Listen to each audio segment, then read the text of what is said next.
চা নাকি কফি, কোনটা শরীরের জন্য বেশি ভালো? চা আর কফি দুটোই আমাদের জীবনের খুব পরিচিত পানীয়।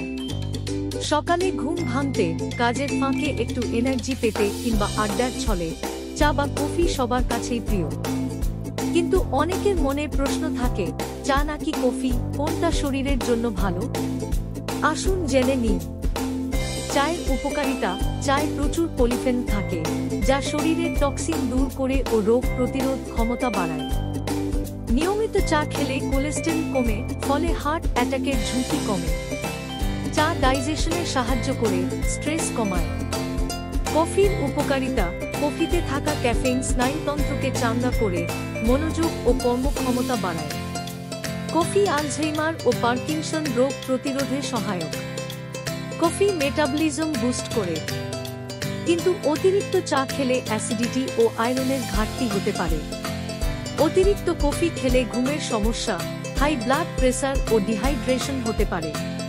প্রতিদিন সর্বোচ্চ 2-3 কাপ চা এবং 1-2 কাপ কফি স্বাস্থ্যকর সীমা হিসেবে ধরা হয়। চা ও কফি দুটোই সঠিক পরিমাণে খেলে শরীরের জন্য উপকারী। তা নির্ভর করছে আপনার প্রয়োজন ও অভ্যাসের উপর। অতিরিক্ত কিছুই ভালো নয়। পরিমিত চা ও কফি দুটোই স্বাস্থ্যকর। আপনি কোনটা খান সেটা কমেন্টে জানাতে ভুলবেন না।